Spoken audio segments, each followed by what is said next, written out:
when we think about Chiron in general, it is this unhealable wound, and every time the suffering mounts again, every time the pain rises again, the person with that affliction, the person experiencing that pain, is motivated to make their medicine, and to make their medicine so that they can personally feel better. And the thing about it is, the couple of things.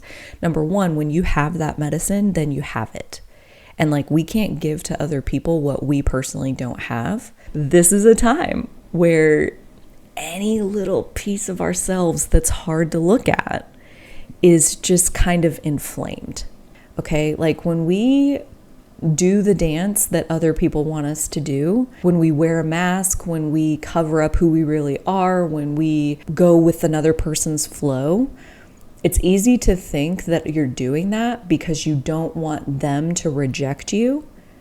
And again, we're like focusing on this other person as like, I don't want them to leave me. I don't want them to hate me. I don't want them blah, blah, blah, blah, blah, blah, blah, blah. And let me tell you what, that is an illusion.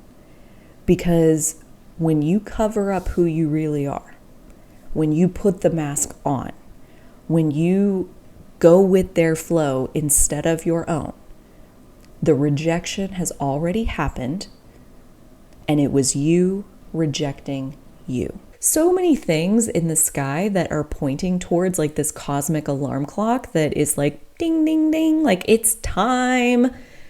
It's time for you to be you. And what does that mean? It's time for you to accept you. Chiron, the wounded healer, stations retrograde on July 26, 2024 at 23 degrees of Aries, and will stay retrograde for about 5 months until December 29th, 2024, when it stations direct at 19 degrees. So we have had Chiron in Aries for about 5 years now. We've got another few years, 2.5 years left of Chiron in Aries. This retrograde period is going to bring these themes, kind of turn the bottom to the upside, and we're going to get to look at exactly what's been going on as far as the wounded healer working inside all of us. Hi guys, welcome back to my channel. My name is Carly and this is Owning Authenticity. I am so excited that you're here. I'm so excited to dive into this Chiron retrograde in Aries and give you some things to think about as far as like what this next 5-month period might entail. As I mentioned in the intro, there have been many of these last few years, like the last 4 or 5 years, we've been having Chiron in retrograde in basically the second half of the year. Chiron goes retrograde 5 months out of every year, and this is an opportunity to look at how your healing gifts are coming online. How, compared to this time last year, how much of your healing gifts were unlocked and embodied within you? How strong of a conviction did you have in your gifts and the value of what it is that you uniquely bring onto the planet compared to now? You know, and like, this is a really exciting time. I mean, retrograde in general in astrology is like treated as a dirty word almost, but I personally really love reflection and introspection. So I get excited about retrograde. So if that sounds fun to you, stick around. We're going to dive in. I also am planning a part 2 of this series, and I'm going to talk about that just a little bit at the very end. If you are digging this video, please leave it a like and a comment down below. That is super helpful for the algorithm to not only show this to other people, but to show you more of my videos. Thank you so much for being here. And without further ado, let's get started. So what does Chiron represent in your natal chart? Chiron is the wounded healer. Chiron, as a mythological creature, as in Greek mythology, Chiron was abandoned by his mother at birth. Like, he was born, she took one look at him and was so ashamed of what he was that she left him behind. Didn't want him. And that was the first of his unhealable wounds and the first wound that set him up to later learn how to be a healer, how to be the wounded healer. And that in large part was thanks to the god Apollo, who adopted him and taught him healing arts. There's a lot more to do with the Chiron mythology. And if you're into mythology, I highly recommend you listen to some of these stories, because the reason that we're talking about this and the reason that we have, an asteroid comet thing, like this hybrid body in the sky that is named after Chiron in our natal charts, meaning we all have a Chiron. We all have a Chiron sign and house. We have a placement of Chiron for ourselves that points towards your own unhealable wound. And what is that, right? Like, what is the actual wound, and how does that set you up then to be the wounded healer?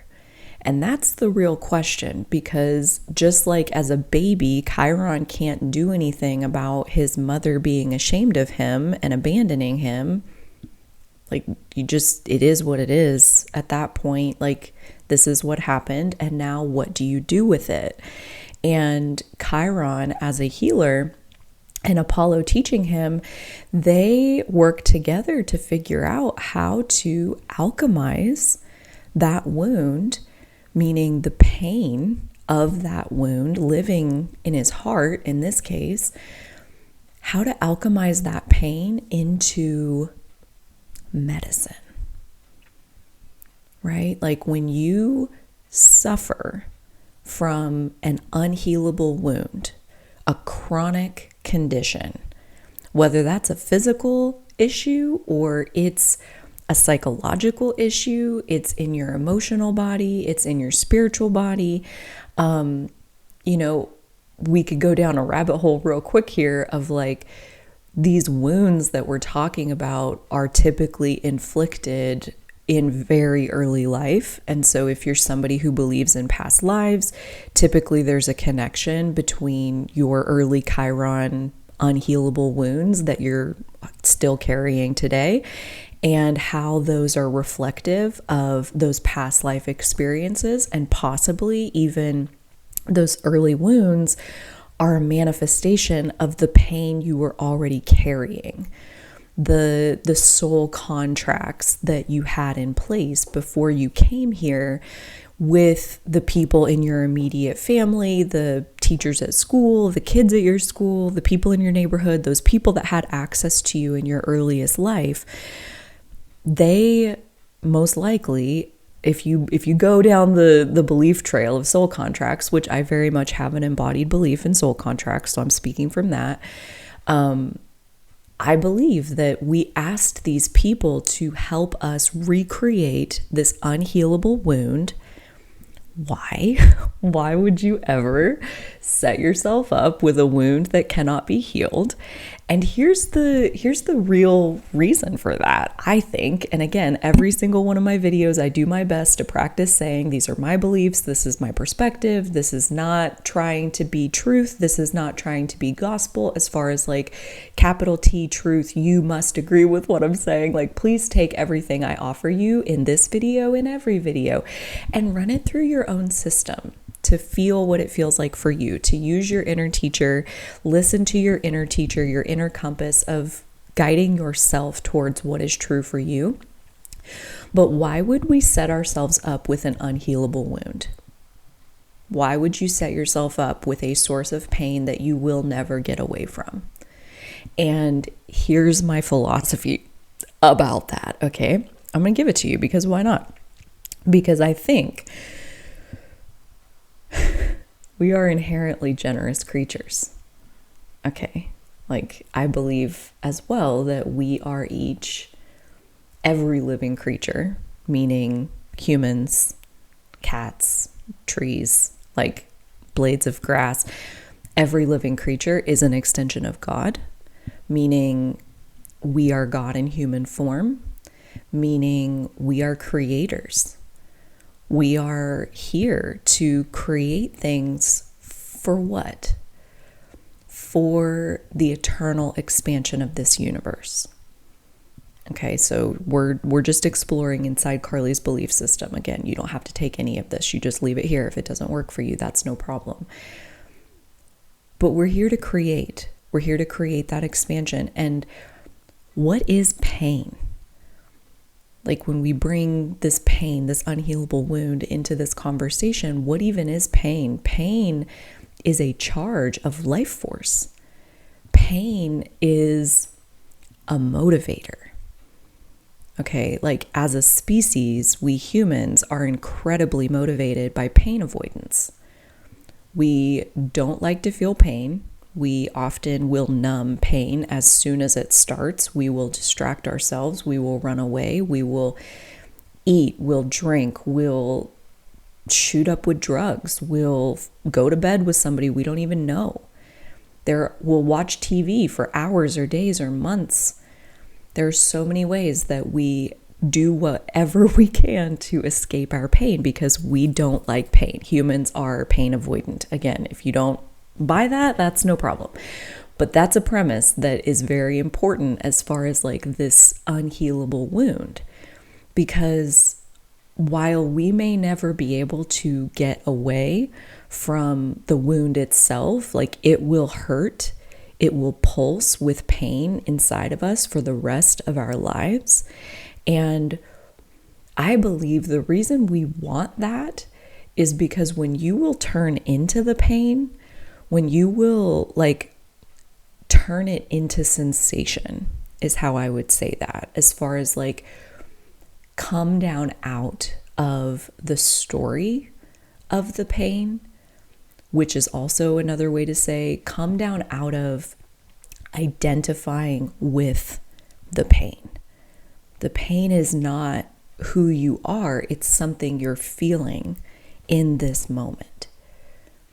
Okay, and I think the main reason we sometimes cannot face our pain is because of what we make it mean about us. And that is the part of the pain that we cannot deal with. The physical pain, the throbbing in your leg, in your arm, in your back, that's just sensation. It's just a ripple of energy moving through your body. But when you make it mean that, like Chiron, like my mother never wanted me, when you make it mean like I'm bad, I should have never been born, I shouldn't even exist, that is not physical pain. That is a level of psychological pain that is incredibly difficult to face. And so, again, why would we hitch ourselves to a wound like this? Why? I think this is really important as far as like figuring out how to face it, how to face your own Chiron placement in your chart, how to face your own unhealable wound. Because the truth of the matter is we are generous creatures and we will create more, like just absolute value, more of everything, more art, more love, more medicine, more healing, more soothing when we ourselves are suffering from the affliction, when it's personal, right? Like when you think about like who is more motivated to solve a problem? Is it somebody who is 100% detached from the problem and like it doesn't affect them? Or is it somebody who is living inside the problem every day, all day long, and they themselves want the solution? And then you end up with a life force, an extension of God that is dedicated to solving that problem. And so when we think about Chiron in general, it is this unhealable wound. And every time the suffering mounts again, every time the pain rises again, the person with that affliction, the person experiencing that pain, is motivated to make their medicine. And to make their medicine so that they can personally feel better. And the thing about it is, the couple of things. Number one, when you have that medicine, then you have it. And like, we can't give to other people what we personally don't have.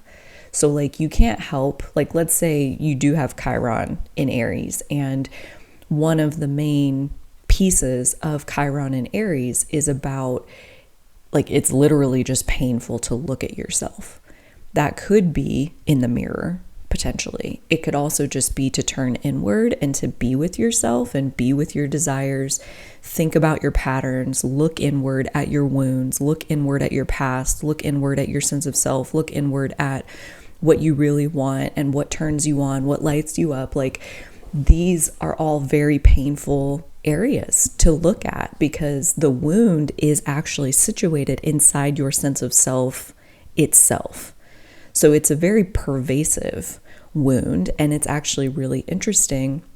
Again, for any of you that have Chiron in Aries, Chiron has an elliptical orbit, which just means like it's not round, it's oval. And don't even need to worry about like why or whatever, but like the implication of that is that there are some signs of the zodiac where it takes a really long time for Chiron to transit. And then there are other signs in the zodiac where it takes almost no time for Chiron to transit. And the long time signs are Pisces and Aries. So when we look at the human population, there is a gigantic chunk, not 1/12, like it's not equal as far as like Chiron spends 5 years in every sign. No, it doesn't work like that with Chiron. Some things are like that, like the sun moves 1 degree a day, that's no matter what sign it's in. So like we get 30 days thereabouts of the sun in each sign. Chiron, we get 8 years of Chiron in Aries. We only get 1 year of Chiron in Libra. Okay, so like this is really important to think about, like just as far as like the evolution of mass consciousness. Like mass consciousness, like when you think of the collective like is kind of an illusion. Like as far as, yes, there is a collective, but a collective is really just at this point 8 billion individuals. So a collective is really just a lot of individuals. And so the collective itself possesses a really high proportion of individuals who have Chiron and Aries, meaning there is a lot of people on this planet who are in pain when they look at themselves.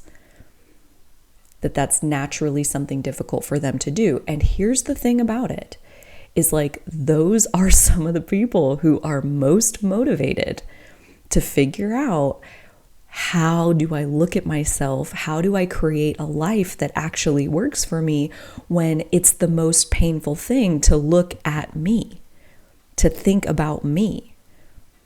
So if I can't look at myself without pain, how do I make a life that suits me, that actually meets my desires, that actually works for my preferences, that lights me up? Like, how do I do that? How indeed?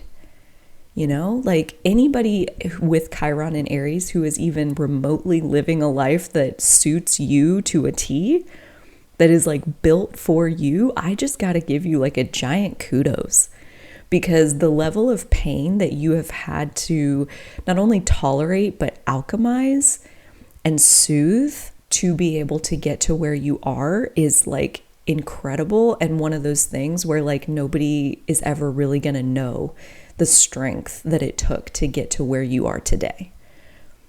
And like even for the rest of us that may not have Chiron in Aries, but we get 8 years of Chiron transiting Aries, this is a time where any little piece of ourselves that's hard to look at is just kind of inflamed. So that's true for everyone. And when we think about Chiron and Aries, there's a few other pieces that I want to just drop in here as far as like what is the overarching theme and threads of Chiron and Aries, that again, whether you live with this in your natal chart, like you every single day for your entire life, no matter where Chiron is in the sky, like you've got inflamed sense of self that's really painful to deal with.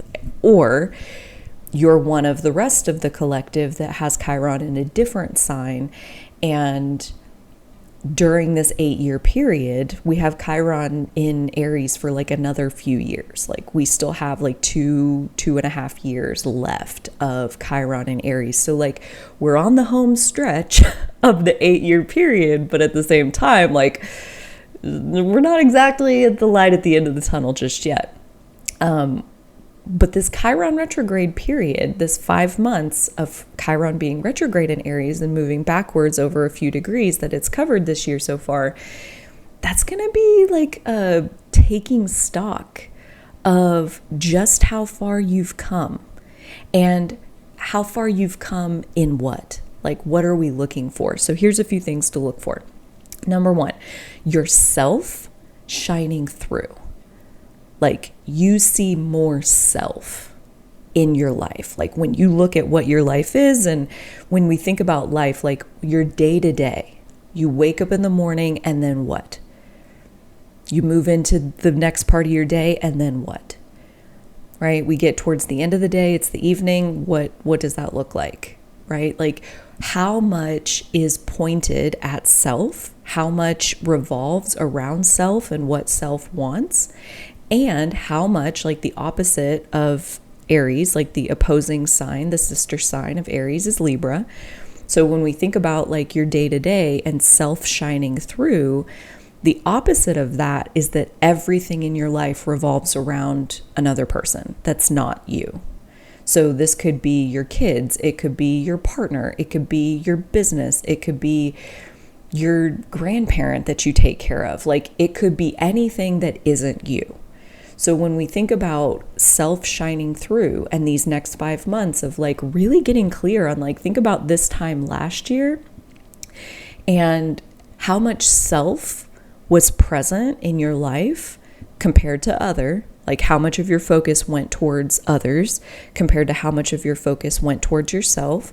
And then compare that to this year at this time right now and see just how far you've come. Okay, because that's another thing with Chiron, because it's this ever-present pain that just doesn't quit. It can be really tempting to be like, but it still hurts. It still hurts. It still hurts. It still hurts. Well, it's always going to hurt as far as Chiron and this unhealable wound. Like there's this level of pain that will approach 0, but will never get there. Like that's what that means as far as unhealable in full. But it really pays to like do some backwards introspection as far as like, isn't it less? Isn't it? And if not, Chiron retrograde can also bring some breaking points as far as like you can't sustain how much of your focus is pointed towards others.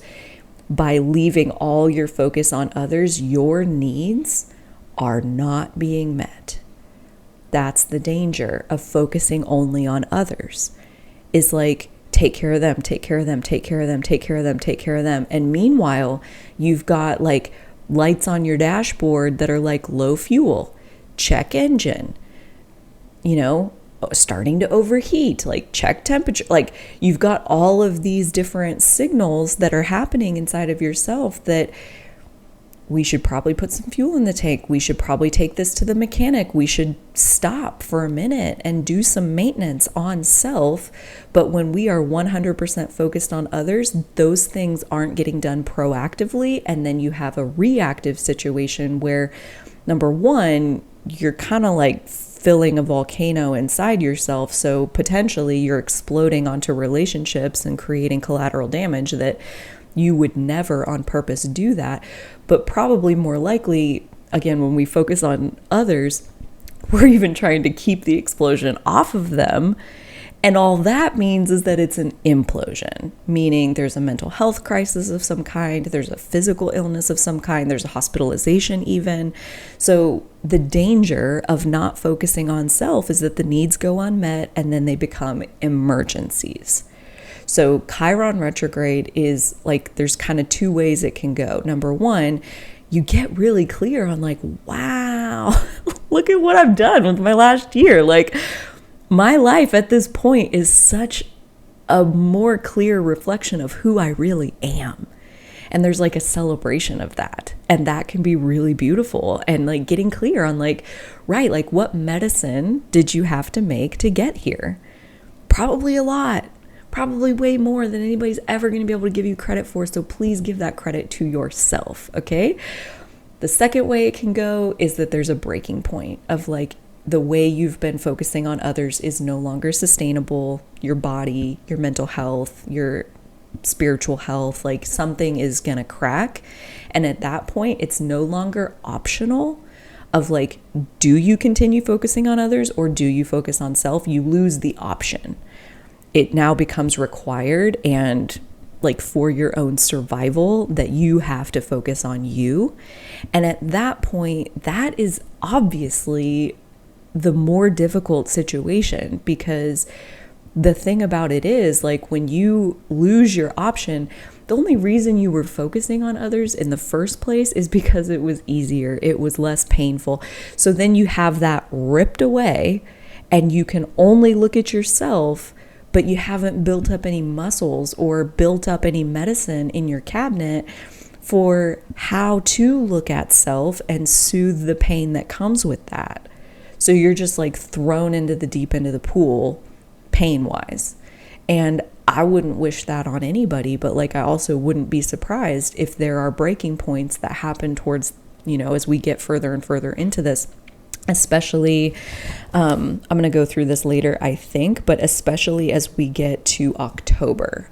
Okay. And as I get further into what I'm going to share with you guys, I will explain why that prediction is what it is. But I think, you know, in October, November, December, like the last half of this Chiron retrograde period, these two ways it can go, we're either going to see that like, wow, there's like a huge growth spurt in how my life reflects me. And which is to say like how you've shed this habit of like habitually focusing on other people. I would even say compulsively focusing on other people. So there's a huge growth spurt that happens at the very end of this year, or there's a breaking point that happens at the very end of this year. So self shining through. How do we do that? Like, how does that actually come on board and play out is alchemizing self-rejection. Okay, like when we do the dance that other people want us to do, it's easy to think when we wear a mask, when we cover up who we really are, when we, you know, go with another person's flow, it's easy to think that you're doing that because you don't want them to reject you. And again, we're like focusing on this other person as like, I don't want them to leave me. I don't want them to hate me. I don't want them blah, blah, blah, blah, blah, blah, blah, blah. And let me tell you what, that is an illusion. Because when you cover up who you really are, when you put the mask on, when you go with their flow instead of your own, the rejection has already happened, and it was you rejecting you. Other people rejecting you is nothing as painful as you rejecting you. And every time we mask up, we armor up, we cover up, that's what you're doing. You're rejecting yourself. Every time you guard your words and, you know, try to find the politically correct way to say things. And like, the only reason I'm able to talk about this is because I've made medicine for myself that allows me to be authentic, right? Like I have a channel called Owning Authenticity. And why do you think that is? Because I've felt the pain. I still feel the pain on occasion of covering up myself, of rejecting myself. So we can start by looking, because we're already looking at other people, looking at who is it that you're most afraid will reject you. Okay, so that's question number one. And then it's like, how are you positioning yourself to avoid that rejection? That's question number two. And then we get into what is it that you don't want them to see? right? Because this thing that you're trying to keep them from rejecting, that's what you're rejecting. You're already doing it. And the real shit reality of all of this is law of attraction. And like, when you are rejecting you, who do you attract? Who do you magnetize yourself to? You magnetize yourself to people who want to reject you, because that's what you already got going on. You've already decided you're rejectable. You already did that. And then other people show up and we try so hard to get their approval, and it's never enough. They often will reject us anyway, no matter how hard we try to be exactly what we think they want us to be. Like, it is just, again, this is what leads to the breaking points, because you can't get enough of other people's approval when you're already rejected. You already did that. That ship has sailed. Nobody else can undo it except for you. You have to accept yourself. You have to stop the rejection inside of you. And then once you've accepted you, again, law of attraction, who are you magnetized to? Other people who are like, you're freaking awesome. I love your sense of humor. I love your loud laugh. I love how dirty your mind is. I love how ambitious you are. I love. And they're only reflecting how you already feel about yourself. So alchemizing self-rejection is key to allowing self to even shine through in your life. And what does this all come together as is self-leadership. You being the leader of your own life. And this is especially potent at this Chiron retrograde. It was also at last year's in 2023 and now in 2024, because we have the North Node transiting Aries from July of 2023 through January of 2025. So while the North Node, the destiny point, fate, growth, soul's evolution point, is pointed in Aries, we also have the South Node, the karmic release point, pointing towards Libra. There's this 18-month transit of North Node through Aries that is setting up being able to bring more of who you are out into your life. So this Chiron retrograde period of alchemizing the pain of your own self-rejection, letting yourself shine through in your life in order to be the leader of your life, like, this is being very much supported by the North Node in Aries. Also, fun fact, Chiron stations retrograde while the moon is in Aries. So like, just so many things in the sky that are pointing towards like this cosmic alarm clock that is like, ding, ding, ding. Like, it's time. It's time for you to be you. And what does that mean? It's time for you to accept you. And how do you do that? It's time for you to face you. So, what does all of this create though?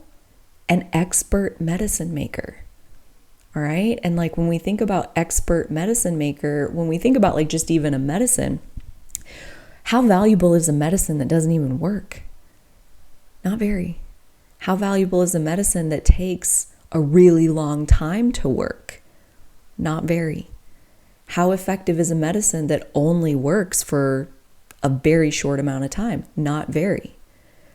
So when we talk about expert medicine maker, we're talking about a medicine that works fast, a medicine that works for a long time, a medicine that works every time you take it. Effective medicine.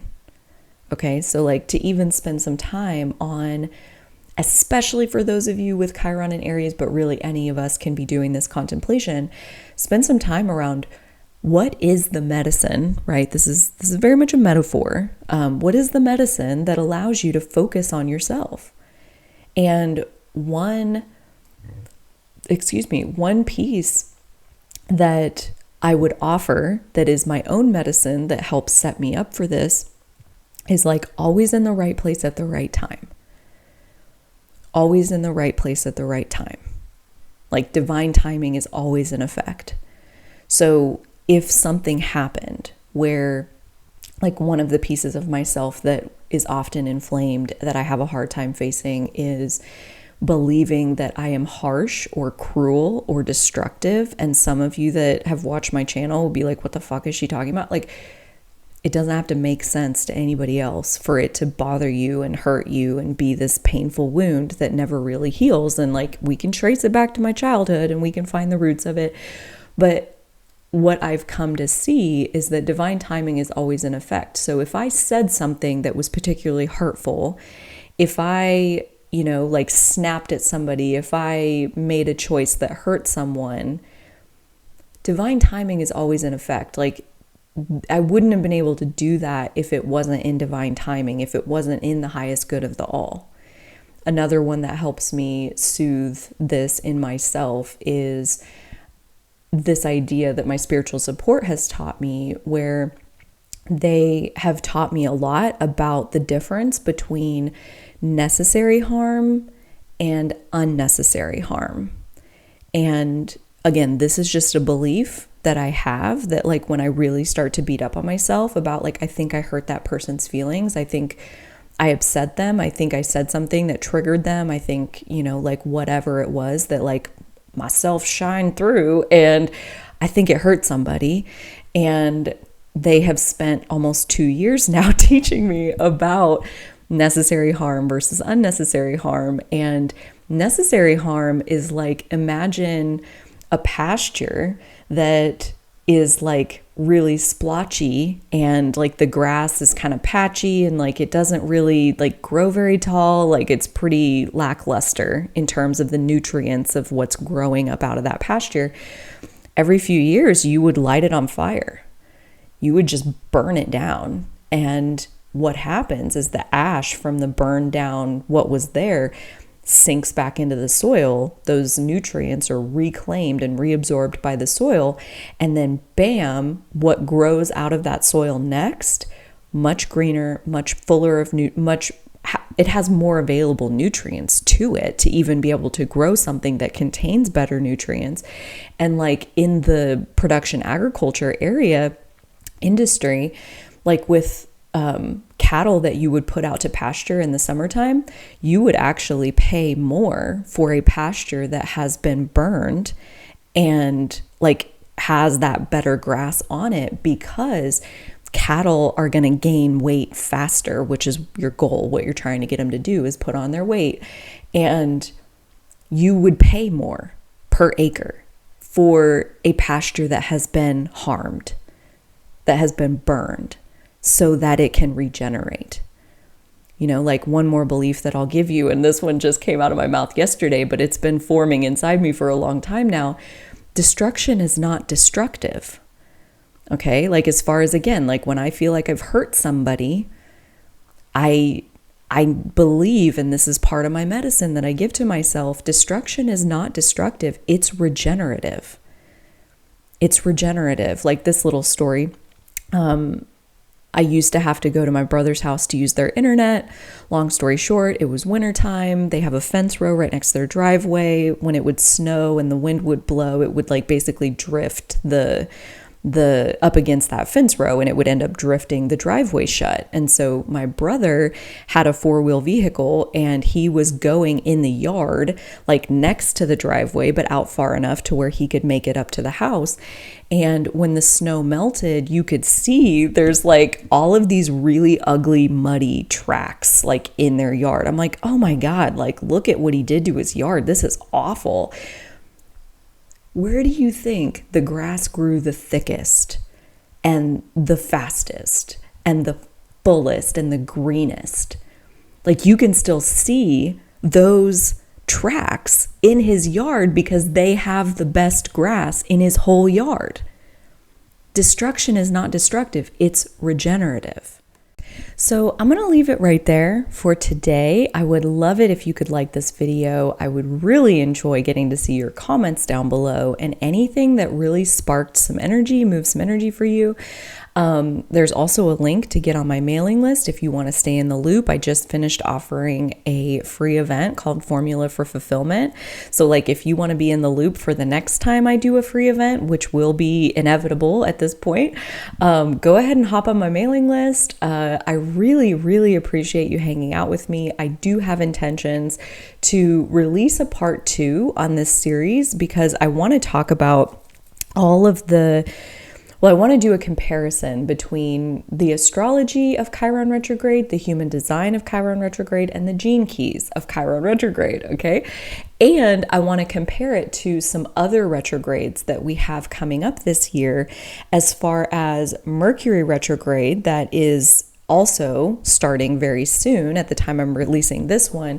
But when it stations direct, like when it's done, it's doing so in trine to Chiron retrograde. So like they're talking to each other. We also have Jupiter stationing retrograde in sextile to Chiron retrograde, which is why in October, I have a prediction that we're going to see an expansion of this Chiron retrograde process then through the end of the year.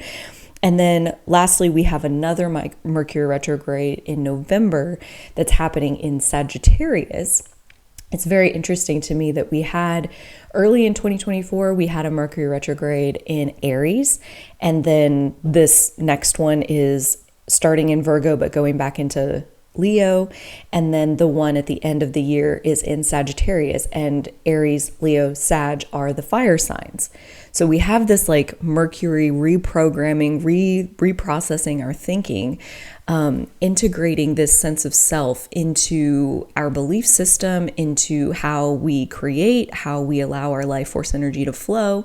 Very interesting, just given what I've said about like Chiron retrograde and the North Node being in Aries. So to see Mercury doing its retrograde in fire signs while the North Node is in Aries, that's really cool to me.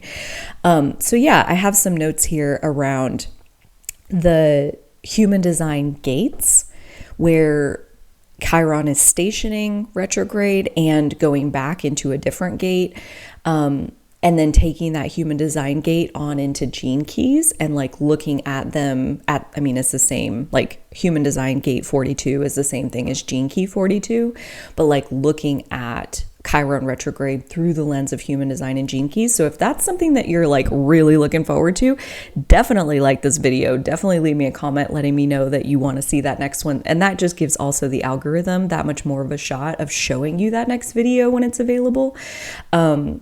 So yeah, I think that is where I'm going to leave this first part. Thank you so much for hanging out with me. I hope you've enjoyed it. And until the next one, I hope you're taking really, really, really good care of self. And so will I.